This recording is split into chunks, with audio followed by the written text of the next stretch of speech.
dónde y cuándo se originó la civilización, los expertos han elaborado muchas teorías, pero a veces las evidencias contradicen por completo todas las hipótesis.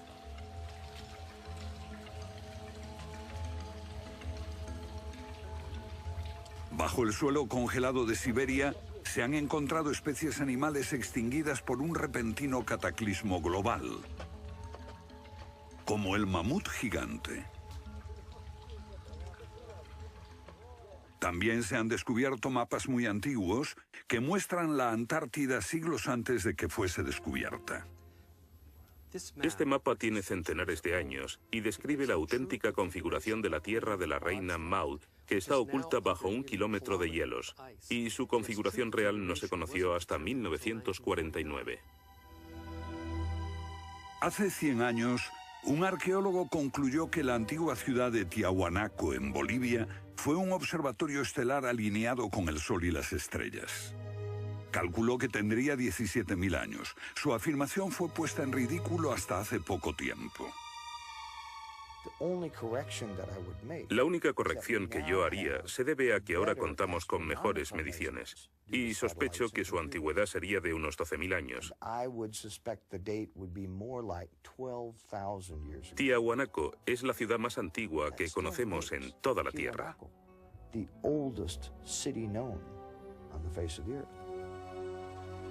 Los geólogos han descubierto que la gran esfinge de Gizeh en Egipto ha resistido siglos de lluvias incesantes, pero estas lluvias solo pueden haber tenido lugar miles de años antes de los faraones. ¿Fue construida la esfinge antes de los comienzos de la civilización?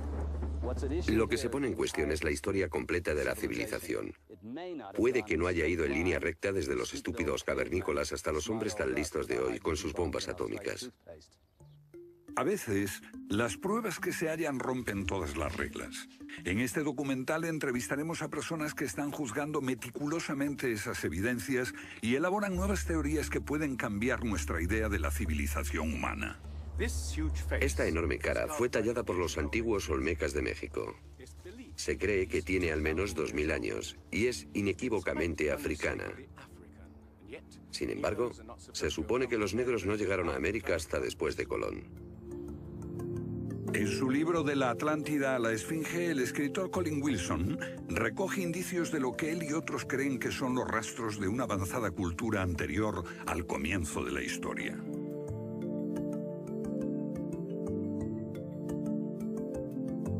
El filósofo griego Platón describió de manera precisa dicha civilización que, según le dijeron los sacerdotes egipcios, surcaban los mares miles de años antes, hasta que fue destruida por un terrible cataclismo.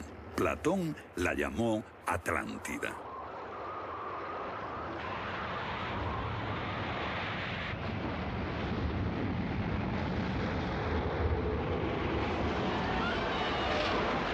La Atlántida. Un terrible cataclismo. Sabemos de una catástrofe así por otro mito, el diluvio bíblico, Noé y su arca, un mito igualmente despreciado por los científicos.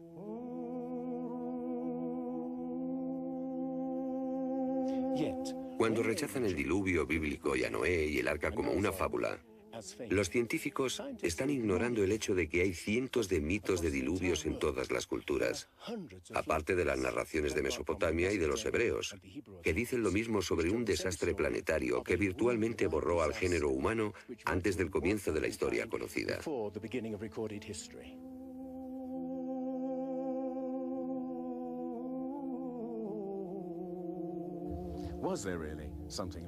¿Hubo realmente algo parecido a un diluvio? Y si así fue, ¿existió una civilización anterior a todas las otras? Digo una civilización, y no la Atlántida. Porque en cuanto se menciona la Atlántida, el científico exclama, «Oh, no», y deja de escucharnos. ¿Pero es neutral la ciencia? ¿Lo es realmente cuando afirma «limítese a los hechos como punto de partida»? La ciencia ha tendido a centrarse más en teorías que en hechos. Una teoría surge para explicar unos hechos, pero otros se dejan de lado. Nuevas evidencias pueden cuestionar la teoría, pero con frecuencia también son ignoradas. Llamamos a estos hechos anomalías. Son evidencias que no encajan en la teoría. En su polémico libro Arqueología prohibida, los científicos Thompson y Cremo muestran lo que ocurre cuando una evidencia contradice las teorías científicas. En los últimos 150 años, los arqueólogos y antropólogos han enterrado tantas evidencias como las que han desenterrado, literalmente. Básicamente estamos ante lo que llamamos un filtro del conocimiento. Este es un rasgo fundamental de la ciencia y de la naturaleza humana. La gente tiende a filtrar cosas que no convienen. Cuando los científicos ven que algo no se ajusta al paradigma aceptado, tienden a eliminarlo. No se enseña, no se discute, y la gente ni siquiera se entera de ello.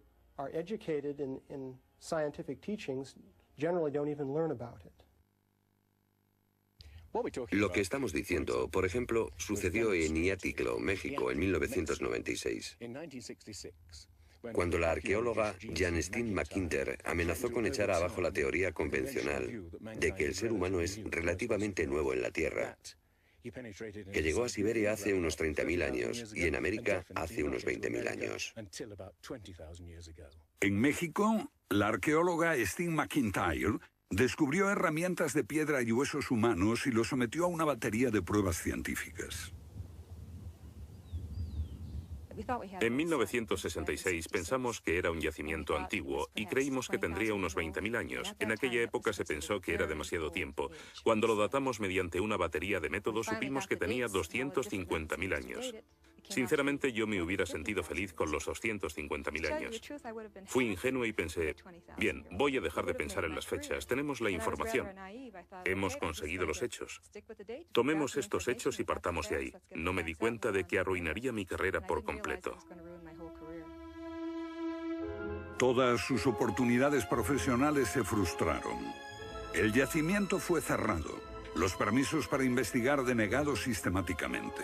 No obstante, más de 30 años después, unos arqueólogos descubrieron en Siberia vestigios de seres humanos de 300.000 años de antigüedad. Una fecha que de repente hizo que la datación de Jan McIntyre no pareciese tan improbable después de todo. No es necesariamente una conspiración deliberada. No decimos que se trate de personas reunidas en una habitación y diciendo, vamos a engañar a la gente. Es algo que ocurre automáticamente en la comunidad científica. Cuando una evidencia difiere de la teoría predominante, no se habla de ella, no se da información. Y eso significa que la ciencia deja de progresar de la forma en que uno desearía.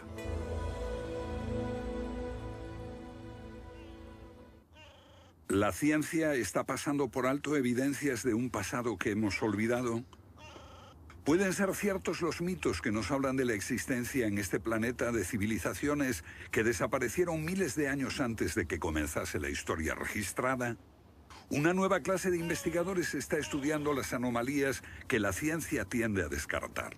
Se plantean preguntas que pueden cambiar nuestro concepto sobre la historia humana. La fortaleza inca de Sacsayhuamán, de edad indeterminable y construida por gente que carecía de metales duros o de cemento, que no conocían la polea, ni la rueda, ni la grúa. Solo miren esta piedra. He contado 11 ángulos. Debe pesar más que 200 coches juntos y revela la increíble habilidad de la gente que la hizo. Y también algo más. Una capacidad asombrosa para manipular objetos de este tamaño. ¿Cómo diablos las levantaban? Bolivia. Las misteriosas ruinas de Tiahuanaco. La misma habilidad manual, una capacidad de construcción que resulta inexplicable. Las piedras están perfectamente ensambladas. Intentemos insertar una aguja en cualquier punto de las junturas. La aguja no entra.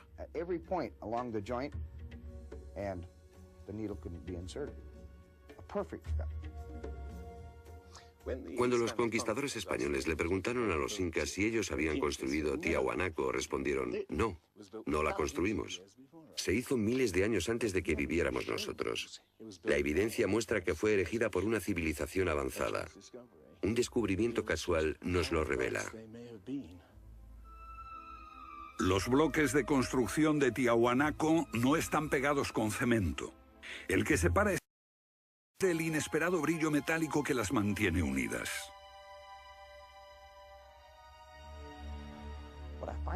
Lo que encuentro asombroso es que para trasladarlas a cada uno de los lugares donde empleaban este material, ellos tenían que contar con una especie de planta de fundición móvil para licuar el metal.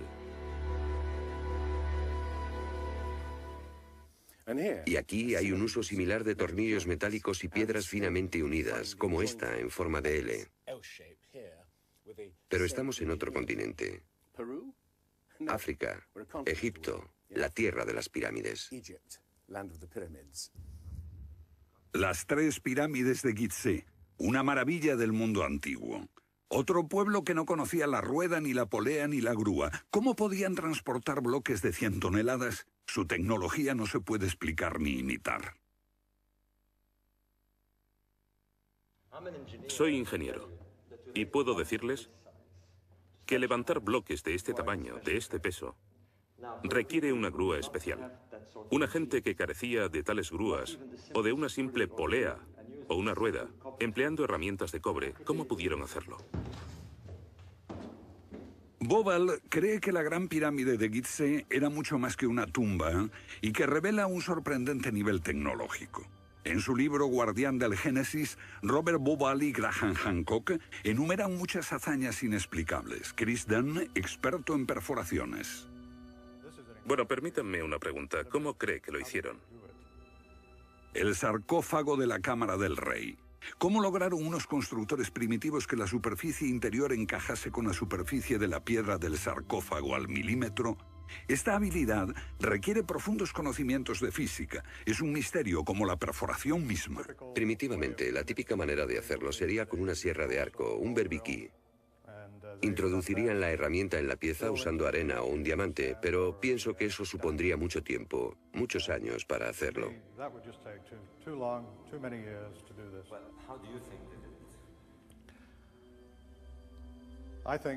Creo que debieron haber usado herramientas más potentes. Hoy, para perforar esto, tendríamos que hacerlo a una velocidad de 6-10 milímetros por revolución de taladro en el granito. Ellos lo hicieron más rápido de lo que lo haríamos nosotros. Más rápido, investigadores como Chris Dunn se preguntan acerca del propósito de emplear este raro instrumento en un friso oculto. Taladros superpotentes. Esto parece una conclusión precipitada. Los indicios de un taladro de alta velocidad se erigen en otro misterio sin resolver. Ahora miren esto. La increíble precisión de la mano de obra. La total suavidad de las paredes en esta supuesta tumba para bueyes sagrados. Y que implica un alto nivel de destreza. Por supuesto, eso podría explicarse en términos de cientos de obreros puliéndolas durante 10 años seguidos. Pero, si hablamos del misterio de los vasos egipcios, no como este vaso de arcilla que acabo de comprar,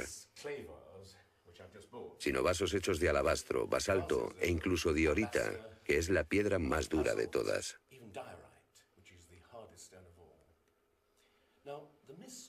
Es bastante fácil ver cómo se podría ahuecar taladrando directamente hacia adentro. Pero, ¿qué pasa con los ángulos? La tecnología moderna es incapaz de hacerlo. Sin embargo, los antiguos egipcios moldeaban miles de piezas. Algunas de ellas 2000 años antes de la civilización que se supone surgió aquí. ¿Cómo? Otro misterio sin explicar. Inexplicable. ¿Cómo pudieron los constructores alinear sus gigantescas pirámides con los puntos cardinales tan impecablemente? En perfecta dirección este-oeste y norte-sur, con una exactitud no igualada por los modernos constructores. La Gran Pirámide parece ser un modelo matemático del hemisferio norte e incorpora el trascendental valor de pi, las veces que cabe el diámetro de un círculo en su circunferencia.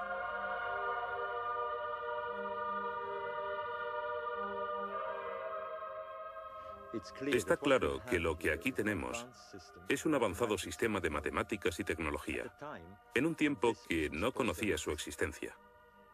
Para lograr estos resultados, los antiguos constructores tenían que usar un eclímetro de 52 grados.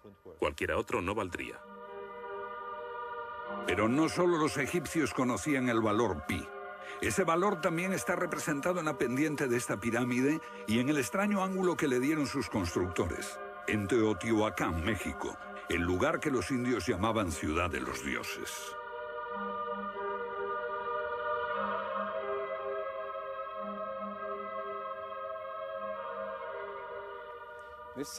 En su época, esta ciudad fue más grande que la Roma imperial. Lo que pueden ver es una serie de estanques que llenaban de agua, cuya superficie lisa reflejaba los cielos y cuyas ondas podrían servir como anuncio de terremotos. Estos templos, en el lado opuesto, se cree que representan cuerpos celestiales. Una cosa está clara: todo el lugar parece tener una especie de obsesión con la astronomía y la eternidad. En los equinoccios, el 21 de marzo y el 21 de septiembre, estas pirámides proyectan sombras gigantes, lo que las convierte en un perfecto reloj para la medición del tiempo. Como si proviniesen de una fuente común, las antiguas civilizaciones de todo el mundo exhiben un sofisticado conocimiento de los cielos que todavía nadie ha explicado.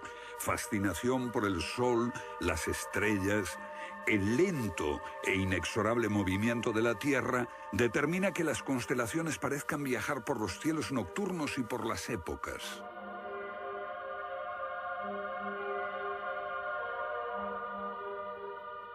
Según los estudiosos, los antiguos egipcios no tenían un gran conocimiento de la astronomía. Pero en el templo de Dendera hay muestras de su sofisticado conocimiento del cielo.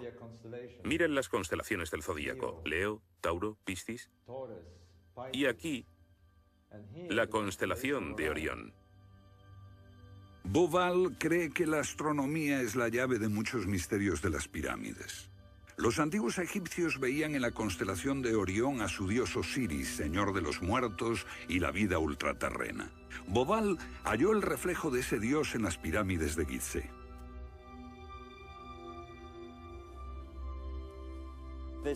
Esto es realmente un misterio. Pequeños canales de ventilación orientados hacia arriba. Para los egiptólogos no eran más que canales de ventilación, pero los astrónomos piensan distinto. Para el antiguo Egipto esto fue Rostau, la entrada al reino subterráneo, el reino del dios Osiris u Orión. Para los antiguos egipcios, Orión era Osiris, el gran dios de la resurrección. Esto es una reconstrucción del cielo en el año 2500 a.C., y fue sorprendente descubrirlo. Los canales apuntan a Orión y a la estrella Sirio, que era Isis, la esposa de Osiris. En textos antiguos, Bauval descubrió que deben de haberles servido una ceremonia secreta para la resurrección de los faraones muertos, que renacían como estrellas en la constelación de Orión. Uno de esos textos dice: «Oh rey, permite que atraviese el serpenteante canal, la Vía Láctea, hasta el punto donde está Orión». Bauval cree que Osiris tenía tal importancia que los constructores emplazaron las 3 pirámides de Gizeh para que fueran un reflejo terrestre de las 3 estrellas del cinturón de Orión. Esa correlación fue solo el comienzo. Bauval descubrió que los antiguos habían dado nombre de estrellas a otras 2 pirámides próximas. Esto le hizo entrever un plan más amplio y quedó perplejo. La constelación de Orión, el dios Osiris, estaba en el cielo y en la tierra.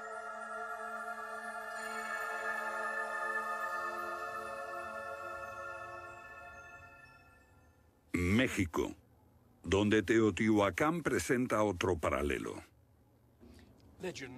Una leyenda la llama la ciudad de los dioses y sugiere que su propósito era convertir a los hombres en seres celestiales. Como ocurre en Egipto con las pirámides de Giza, los mitos hablan de la reencarnación en las estrellas. Ese es el secreto de Teotihuacán.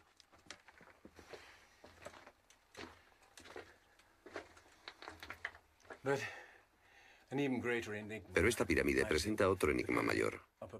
Cuando se excavó por primera vez en 1906, se halló una enorme capa de mica. Ahora sabemos que la mica se usa como aislamiento eléctrico. No tenemos idea de para qué la utilizaban ellos. Lo que resulta aún más extraño es que la mica procede de Brasil. Imaginemos el problema de trasladar toda esta mica a más de 2.000 kilómetros de distancia. ¿Cómo? ¿Con qué finalidad? No tenemos ni idea. Tiahuanaco, Bolivia. Otra cultura perdida revela la misma fascinación por el sol y las estrellas. Hace 100 años, el arqueólogo boliviano Poznański observó que en el primer día de primavera el sol salía exactamente por el centro del templo. Fue el inicio de un gran descubrimiento. Poznański descubrió que este templo era un observatorio, un gran reloj para medir la progresión del sol. Y podemos utilizar ese alineamiento astronómico para datar el lugar. Durante el año el sol sale cada día por un punto diferente del horizonte. El primer día de primavera un observador vería salir el sol exactamente en el centro. Estudiando el esquema de Poznański, dedujimos que en los primeros días de invierno o de verano el sol saldría por encima de las piedras angulares. Pero no fue así. Los arqueólogos actuales dicen que los constructores cometieron un error de cálculo. Después de observar la perfección con la que se construyó este sitio, con piedras de 100 toneladas, sugerir que los marcadores del solsticio están mal alineados me parece increíble. Neil Stide hizo una completa verificación de los cálculos de Poznański. Midiendo el ángulo de las piedras angulares y comparándolo con las posiciones actuales de salida del Sol, Poznański calculó que Tiahuanaco fue construida hace 17.000 años. En ese tiempo, la inclinación del eje de la Tierra era ligeramente distinta de lo que es hoy en día y el Sol habría salido directamente encima de las piedras angulares.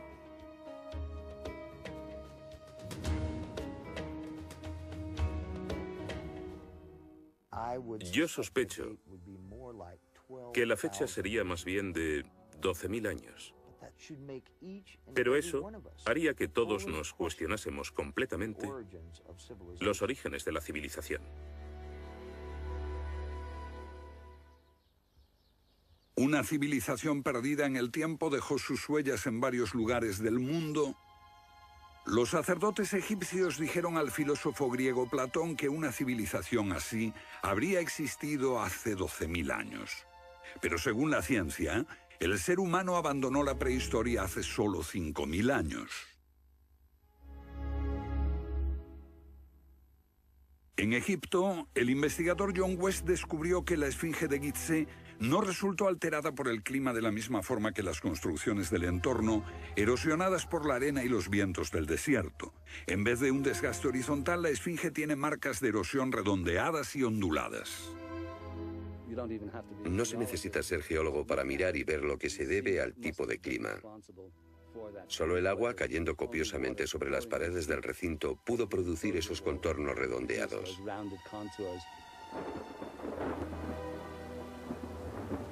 ¿Agua en el desierto del Sáhara?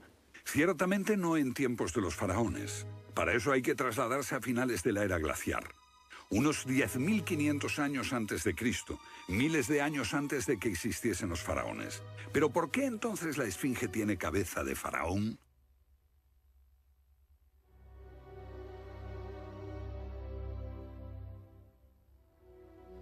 La cabeza es desproporcionadamente pequeña. Desde el aire se ve que el cuerpo de la esfinge es largo y aplanado, y la cabeza casi se parece a la de un alfiler. Para nosotros, esto indica que ha sido tallada más de una vez. En otras palabras, la cabeza se rehizo en algún momento de su larga historia. John West cree que la esfinge era originalmente un enorme león que un desconocido grupo de escultores modeló en la roca antes del 10.500 a.C.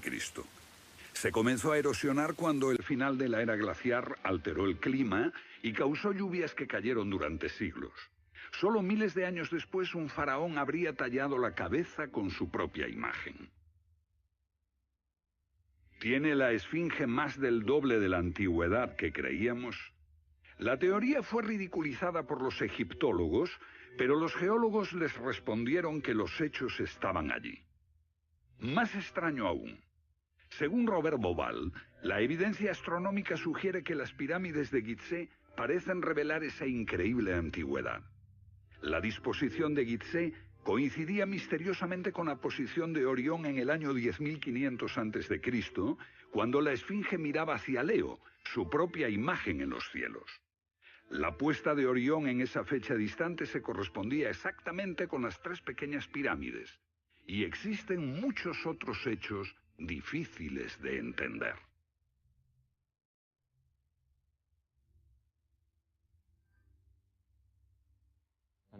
Esto coincide exactamente con las ideas que se desarrollaron tras los análisis geológicos de la esfinge.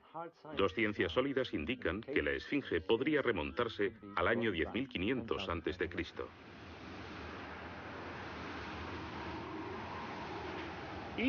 Egipto sufrió unos cambios muy dramáticos a finales del período glaciar, especialmente en torno al 10.500 a.C., cuando unas impresionantes inundaciones cubrieron el terreno de aluvión y acabaron con el valle del Nilo y con el delta en general.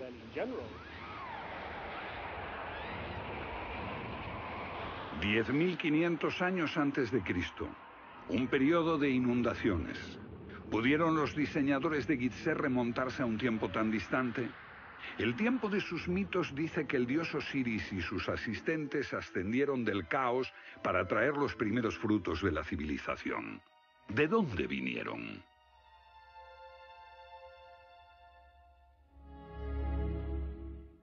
Un dios muy parecido fue el señor de la antigua Tiahuanaco en Bolivia. Aquí, en esta misteriosa ciudad de Tiahuanaco, era el dios que ellos adoraban.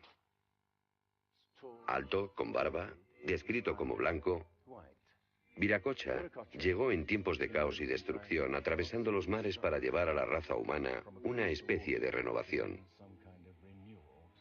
El dios blanco Viracocha. En México conocido como Quetzalcóatl, que llegó con otros para traer los primeros frutos del conocimiento. Su símbolo está por todo Teotihuacán. La serpiente emplumada, símbolo del enigmático dios Quetzalcóatl que llegó desde el este después de tremendos cataclismos para traer la civilización a esta parte del mundo. ¿Pudieron dioses como Osiris, Viracocha y Quetzalcóatl haber sido personas reales que llegaron de muy lejos? ¿Eran supervivientes de un cataclismo que destruyó sus hogares y su civilización? Ahora la pregunta que nos hacemos es esta. ¿Existió una remota civilización, hasta ahora sin identificar, que llegó a Egipto, México y Sudamérica? ¿Y que dejó su impronta en un cuerpo de conocimientos, por difícil que sea de discernir? Tomados por separado, acepto que los datos aislados revelan poco, pero consideremos juntos todos esos elementos comunes. Ambos lugares tienen enormes pirámides, alineadas exactamente con los puntos cardinales, e incorporan avanzados conocimientos matemáticos. Ambas culturas demostraban un asombroso conocimiento de astronomía, expresado en los grandes monumentos sagrados que erigieron. Aunque no conocían ni la polea ni la rueda, ambas pudieron hacer construcciones con enormes piedras finalmente ensambladas en un estilo único, con ángulos en forma de L y tornillos de metal. Y ambas utilizaron el proceso de la momificación para preservar y honrar a sus muertos. Aquí se halló una nueva y asombrosa pista cuando la doctora Balabanova, de la Universidad Alemana de Ulm, descubrió que muchas momias de Egipto contenían cocaína y nicotina, naturales de Sudamérica. Tengo una cantidad de cartas insultantes. Dicen que todo esto no tenía sentido, que yo fantaseaba, que era imposible porque estaba comprobado que antes de Colón esas plantas no existían en ninguna parte del mundo, excepto en América. Pero su investigación se repitió con cientos de momias y no quedó lugar a dudas. En un pasado remoto, unos navegantes atravesaron el mar e influyeron en las culturas a ambos lados del Atlántico. La idea está sugerida incluso por lo que no está allí. México, la antigua cultura de los mayas. Los sacerdotes mayas tenían tablas para predecir los eclipses de sol y de luna. Pero hay algo muy extraño. No conocieron nunca el simple principio de la rueda. Podían visualizar la eternidad pensando en millones de años, pero jamás aprendieron a pesar un saco de grano. Esta compleja civilización murió finalmente porque no supo desarrollar métodos de agricultura para alimentarse. Lo que estoy sugiriendo es... ¿puede que ellos heredaran una parte específica de su conocimiento de una civilización anterior, mucho más sabia? Un contacto. A veces la evidencia está ahí para que la veamos todos. Los antiguos olmecas en México pusieron a sus soberanos caras africanas. ¿Qué les parece esta? Tallada por esos mismos olmecas. Es genéticamente imposible que un indio tenga barba, pero aquí está la cara de un blanco caucasiano, esculpida 2000 años antes de que los españoles llegaran al Nuevo Mundo.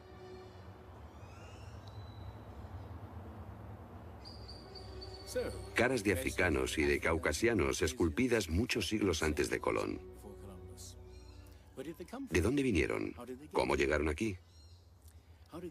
¿Cómo influyeron en la más antigua cultura de América Central, en la cultura madre de México?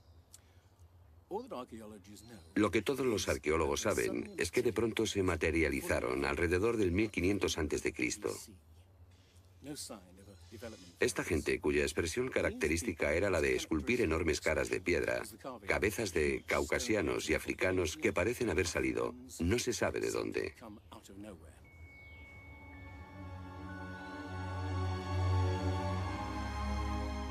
Oaxaca, la antigua ciudadela del Monte Albán.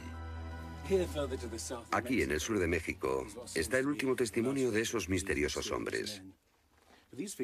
Porque estas figuras esculpidas en piedra parecen corresponder a muertos en combate, desnudas, desamparadas, la mayoría castradas. Este puede reflejar el momento en que estos hombres desaparecieron de la historia.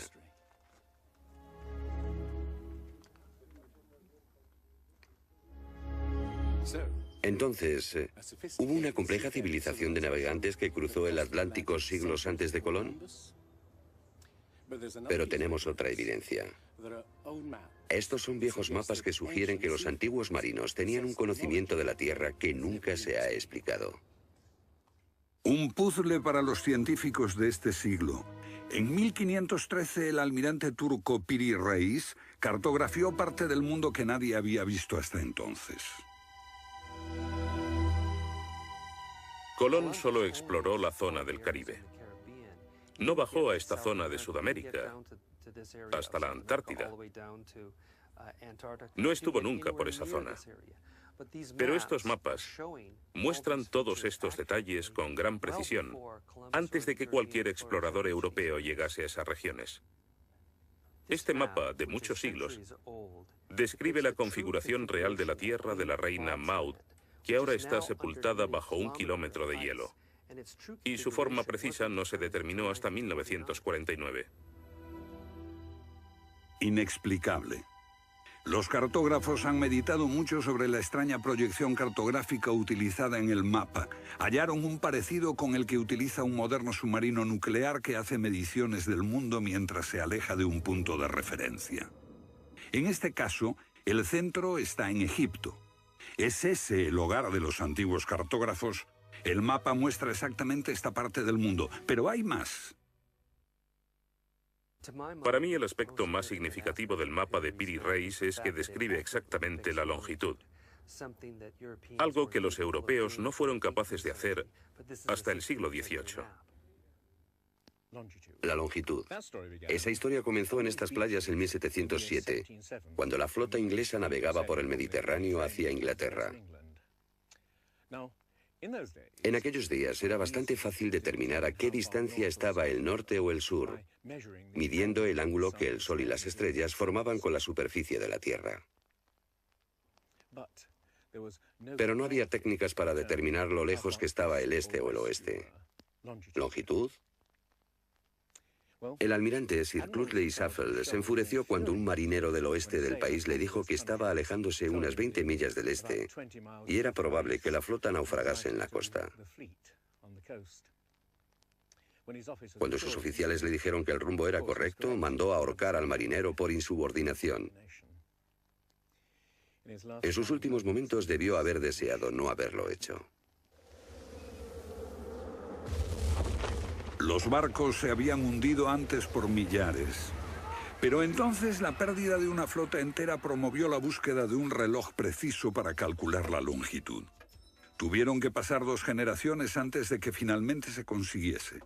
No obstante, el mapa de Piri-Reis ya mostraba un conocimiento de la longitud al menos 250 años antes. En el mapa de Piri-Reis se menciona el hecho de que se trate de una recopilación de muchas otras cartografías. Son copias de copias de copias. La mayoría de quienes los han estudiado creen que esos mapas proceden de los tiempos de Alejandro Magno, pero son incluso mucho más antiguos. Mapas del mundo confeccionados antes de que supiésemos navegar por los océanos. Técnicas de construcción inexplicables, un complejo conocimiento de las matemáticas y la astronomía. Si existió una tecnología tan avanzada capaz de dar sus conocimientos a los constructores de la Esfinge y a los pueblos de los Andes y México, ¿qué pasó con ella?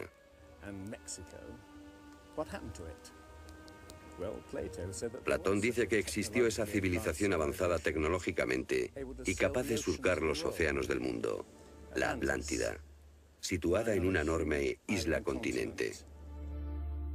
Rechazando una civilización perdida, la ciencia niega también la idea de una catástrofe global que la destruyó. Pero Platón y la Biblia no son las únicas evidencias. El Popol Vuh, libro sagrado de los mayas, habla de enormes marejadas e inundaciones que azotaron el mundo durante meses. Una lluvia fría y negra indescriptible y granizo. Los antiguos hablaban de tiempos de caos, de inundaciones y oscuridad de los cuales emergieron los dioses para dar forma a la tierra de Egipto.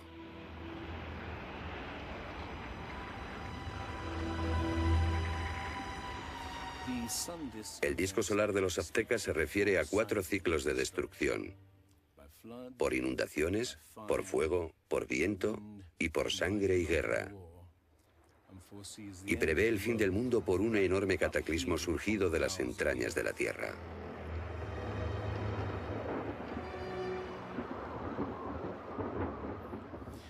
Otros mitos de la América antigua hablan de inundaciones apocalípticas y torrentes de fuego, de erupciones volcánicas y terremotos.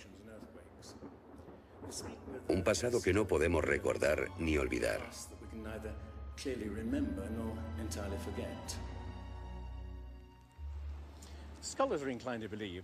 Los especialistas tienden a creer que el diluvio es una fantasía de los viejos poetas. Pero supongamos que los expertos se equivocan. Supongamos que una serie de terribles catástrofes naturales redujeron a nuestros ancestros a pequeños grupos que vivieron apartados y se esparcieron por todo el mundo. Lo que buscamos es una época que coincida perfectamente con los mitos, igual que el zapato encaja en el pie de Cenicienta. Una pista. La fosa de Alquitrán en La Brea, California. Una inmensa sepultura de millones de animales que hoy se ha convertido en atracción turística. Bajo la superficie está el campo de petróleo del lago Salado. El asfalto brota por las grietas y fisuras como un papel cazamoscas y atrapa a los animales. Y encontramos aquí una increíble colección de especies atrapadas en los últimos 40.000 años.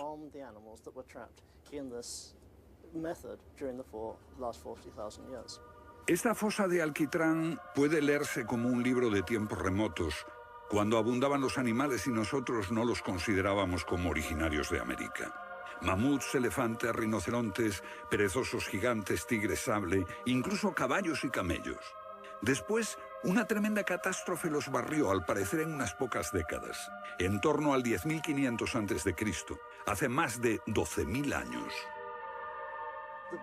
Todos los grandes animales, cualquier animal más grande que un coyote, se extinguieron en pocas décadas. Sí, fue sin duda una gran catástrofe.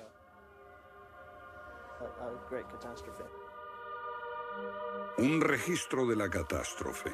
El fin de la era glaciar. En el 10.500 a.C., hace más de 12.000 años. Temperaturas que habían permanecido relativamente estables durante miles de años de pronto se elevaron. Un aumento de temperatura de más de 5 grados en un abrir y cerrar de ojos. Solo entre 3 a 10 años.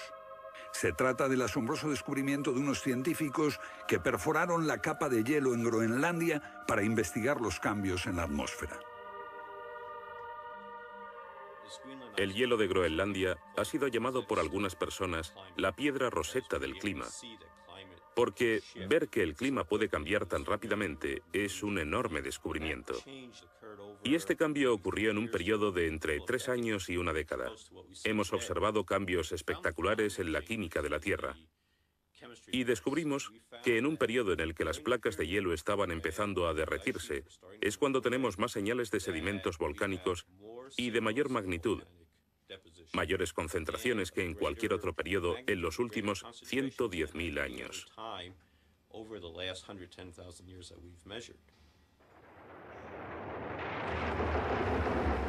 Un surgimiento de volcanes nunca visto, acompañado por desórdenes atmosféricos y gigantescas inundaciones.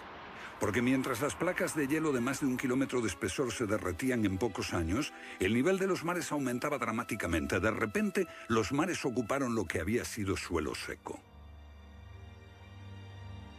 Se podía caminar desde Gran Bretaña a Escandinavia antes de que una revolución climática diese forma al Mar del Norte. Fue un periodo en que las grandes inundaciones cubrieron las llanuras de América del Norte y por eso es que se encuentran esqueletos de ballenas en Michigan. Un tiempo de cataclismos a finales de la era glaciar, que puede coincidir con los mitos. Solo en el Nuevo Mundo se extinguieron alrededor de 70 especies de grandes animales. Mamuts, perezosos gigantes, camellos, caballos. Permítanme ponerlo en perspectiva. En los anteriores 200.000 años se había extinguido menos de 1/3 de esa cantidad. Y este modelo extraordinario de extinción se repitió en Europa y Asia. En las capas subterráneas de hielo de Siberia y Alaska se descubrió una masa enmarañada de huesos de millones de animales que perecieron en un cataclismo. El mamut gigante no murió a manos de los cazadores. Desapareció por una catástrofe natural. A finales del siglo XIX, unos cazadores encontraron por casualidad el cuerpo de un enorme animal congelado. Después de ser desenterrado y transportado, se encontró que en el estómago tenía plantas pertenecientes a un clima templado y aún sin digerir. El animal se había congelado de una forma muy rápida, como no es capaz de hacerlo ningún congelador moderno. Lo cierto es que hace unos 12.000 o 13.000 años un frío inmenso azotó Siberia. El enigma de los mamuts congelados en un instante ha dado pie a extrañas anécdotas. Algunas ciertas y otras no.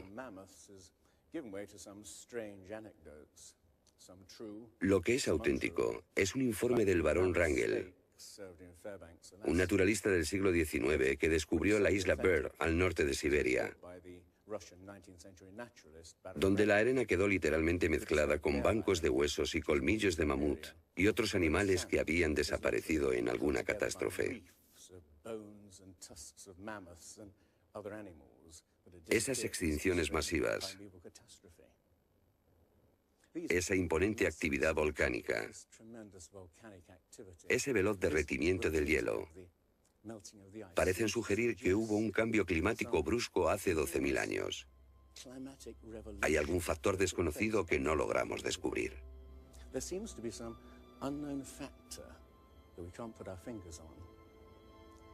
El fin de la era glaciar. ¿Qué provocó esa revolución? He aquí la gran cuestión. ¿Qué causó el cataclismo?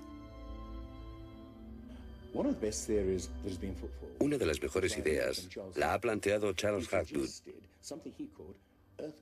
Él sugiere un desplazamiento repentino de la corteza terrestre. Toda la corteza de la Tierra es solo un tercio de un 1% de la masa terrestre. Como la piel de una naranja, si se suelta, se mueve. Más fina que una cáscara de huevo, la corteza de la Tierra queda apoyada en un interior líquido. La teoría imperante sobre la corteza terrestre es la de las placas tectónicas. Los continentes se separan lentamente durante cientos de millones de años, aunque la ciencia rechazó esa teoría durante más de medio siglo. Ahora niega también la idea de que la corteza pudo moverse en su conjunto y repentinamente. Pero un científico quedó hipnotizado por la idea. Se llamaba Albert Einstein.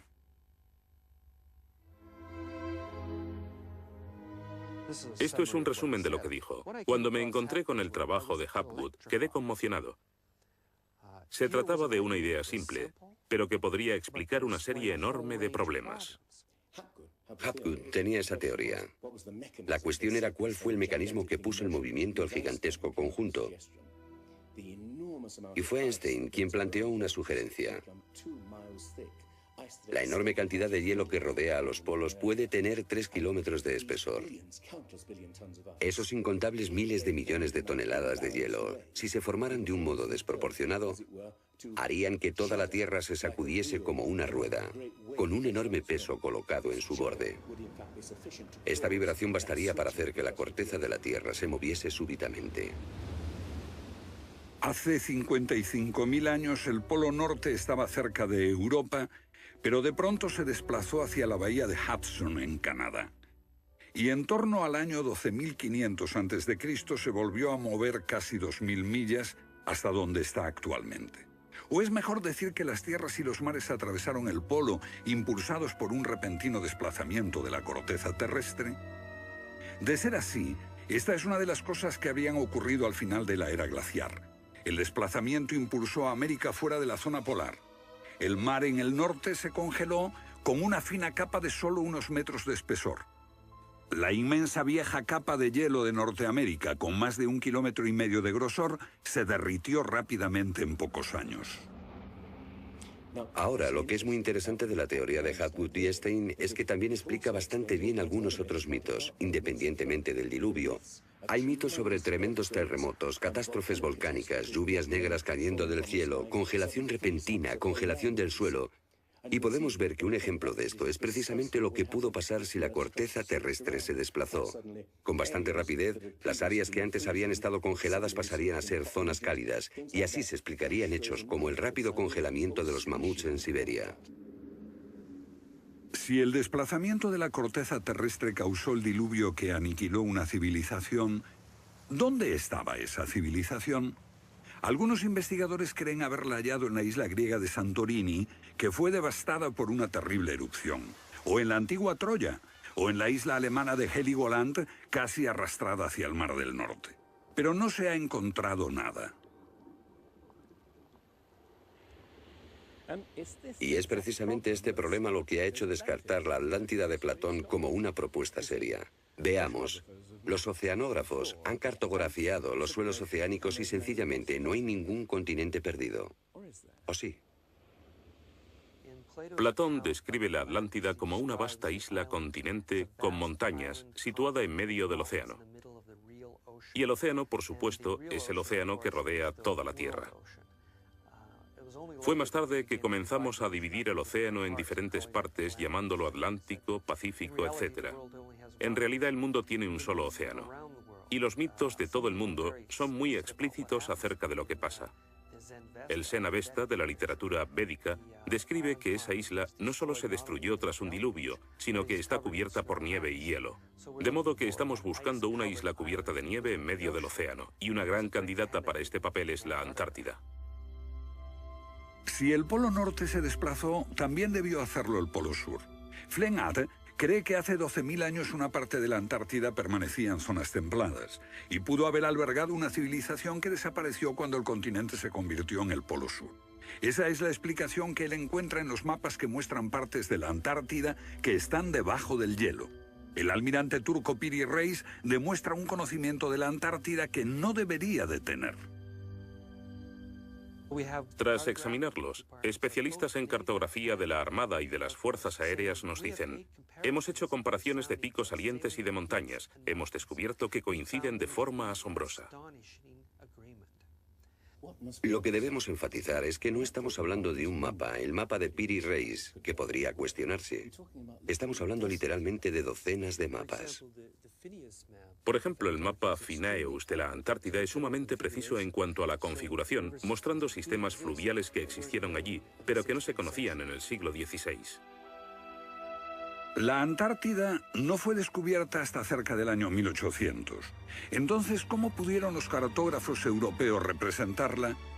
Solo, cree Flenaz, si ellos la copiaron de copias de otras copias de mapas que se remontan milenios atrás. Hace solo unos 25 años supimos que bajo la capa de la Antártida existían unas islas, un continente bajo un océano helado. Sin embargo, esa información ya estaba aquí, en este mapa. Estas islas de aquí corresponden a este área, y el modelo de nevadas aquí es muy intenso. Nada aquí. Estas islas debajo de este punto se podrían haber unido entre ellas antes de unirse a la tierra firme. Así, lo que se describe aquí es algo que yo creo que verdaderamente ocurrió en torno al 8000 a.C. Puede que en el 6000 a.C. a lo sumo. No hay forma de saber cómo lo consiguieron, a menos que postulemos la existencia de una civilización con habilidades para la navegación y la confección de mapas que solo se reinventaron en nuestro tiempo.